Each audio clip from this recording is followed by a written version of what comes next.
पूरी तरह तैयार होकर आई होती है। आनिया हेलमेट लगाकर रखी होती है ताकि भेड़िया उस पर हमला न कर सके। भेड़िया उसे देखकर गुर्राने लगता है। तब आनिया हेलमेट निकालकर खाने की प्लेट नीचे रख देती है, पर भेड़िया भागने की कोशिश करता है, मगर सही समय में आनिया भेड़िया को पकड़ लेती है और जल्दी से कमरे का दरवाजा बंद करके बाहर आ जाती है। पर इस सब में आनिया के सर पर चोट लग जाती है। फिर आनिया अपने गले में एक चाबी पहनती है जो कि उस कमरे की होती है जहाँ उसने भेड़िया को रखा है। इसके बाद वो दीवार के होल से भेड़िया को देखने लगती है और फिर वहाँ पर नीचे सो जाती है। कुछ दिन तक आनिया ऐसे ही भेड़िया पर नजर रखती है और उसे बात करने की कोशिश करती है। आनिया पूरी तरह से भेड़ियों से अट्रैक्ट हो गई होती है। फिर आनिया सो जाती है और एक सपना देखती है जिसमें भेड़िया उसको प्लेजर दे रहा होता है और वो एंजॉय कर रही होती है। कुछ देर बाद वो सपने से बाहर आ जाती है। इसके बाद आनिया सुपरमार्केट जाकर मीट खरीदती है और फिर वो मीट लेने के बाद जंगल से घर आ रही होती है। तब उसे एक रैबिट मिलता है जिसे उसने जंगल में छोड़ा था। वो उसे लेकर घर में आती है। तभी वो देखती है कि भेड़िया बहुत ज्यादा गुस्सा हो गया है। वो इतना ज्यादा एग्रेसिव हो गया है कि वो कमरे की दीवार को मार मार के दीवार गिरा देता है। अब भेड़िया गुर्राते हुए आनिया के ऊपर हमला करने वाला होता है। तभी वो जमीन में लेटकर उसकी तरफ मीट और रैबिट फेंकती है, पर भेड़िया उसके पास आने लगता है। तब वो उसे बचने के लिए जल्दी से कचरे फेंकने वाले डिब्बे में जाकर छुप जाती है। कुछ देर के बाद आनिया वहाँ से निकलती है और भेड़िया के पास एक लोहे की रॉड हाथ में लिए हुए आती है। वो उसे कुछ करती नहीं है क्योंकि वो भेड़िया को पसंद करती है। फिर आनिया बिस्तर पे लेटकर रोने लगती है। तभी उसे रोता हुआ देखकर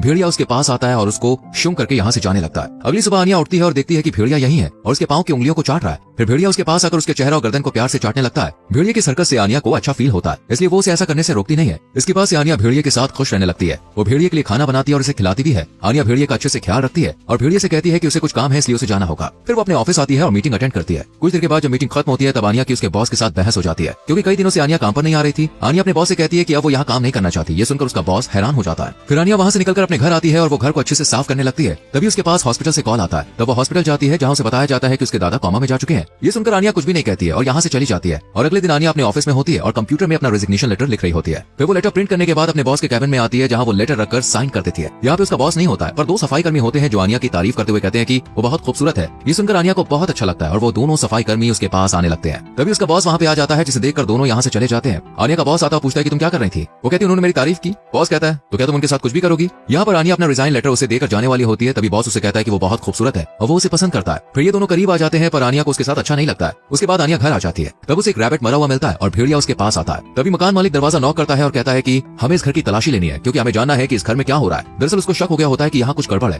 पर आनिया उसकी बातों से डर जाती है और दरवाजा नहीं खोलती है। अगली सुबह आनिया भेड़िया को लेकर छत पे आती है और वहीं पर भेड़िया के साथ सो जाती है। कुछ देर के बाद आनिया का बॉस उसके घर में आता है, पर जब उसे घर से कोई आवाज नहीं आती तब वो कमरे में आता है। तो वो घर की हालत देख के डर जाता है क्योंकि घर का सामान यहाँ वहाँ पड़ा होता है। इसके बाद बॉस घर के बाहर निकल के जाने लगता है। तभी उसकी नजर छत पर जाती है, इसलिए वो दौड़ते हुए छत पे जाता है। उसे वहाँ पर आनिया भेड़िया के साथ दिखती है। आनिया का बॉस कहता है कि वो काम नहीं छोड़ सकती क्योंकि उसे उसकी बहुत जरूरत है। तब आनिया के हाथों से भेड़िया की रस्सी छूट जाती है और वो भेड़िया बॉस के ऊपर हमला कर देता है क्योंकि वो नहीं चाहता था कि कोई भी आनिया को परेशान करे। इसके बाद आनिया अपने बॉस के फोन से एम्बुलेंस को बुलाती है और फिर भेड़िया के साथ यहाँ से भाग जाती है। और कुछ ही देर में हम एम्बुलेंस को आते हुए देखते हैं। यहाँ पर आनिया भेड़िया के साथ जंगल में झाड़ियों में आ जाती है और भेड़िया उसे अपने साथ कहीं लेके जाने लगता है। और जब सुबह होती है तब ये दोनों सुनसान इलाके में आ गए होते हैं जहाँ इनके सिवा कोई भी नहीं होता। यहाँ पर आनिया भेड़िया के गले से रस्सी निकाल देती है और यहाँ पे हम देख पाते हैं कि आनिया भेड़िया की जैसी बन गई है। वो उसकी तरह पानी पीने लगती है और भेड़िया उसके लिए शिकार करता है और आनिया उसे खाती भी है। यानी कि आनिया भी भेड़ियों की तरह जीने लगी थी और भेड़िया भी आनिया के हिसाब से चलता है। वो दोनों तो अलग है पर इनका प्यार सच्चा है। रात में हमें दोनों एक साथ सोते हुए दिखते हैं। अगली सुबह आनिया स्माइल के साथ उठती है, यानी कि वो अब अपनी जिंदगी से बहुत खुश है। दरअसल आनिया भेड़िया की तरह इसलिए बनती जा रही है क्योंकि आनिया हमेशा से अकेले रहा करती थी और उसकी किसी से भी बातचीत नहीं होती थी। पर जब वो भेड़िया से मिली तब उससे आनिया को प्यार हो गया और उसकी साइकोलॉजिकल हालत भी कुछ ठीक नहीं थी,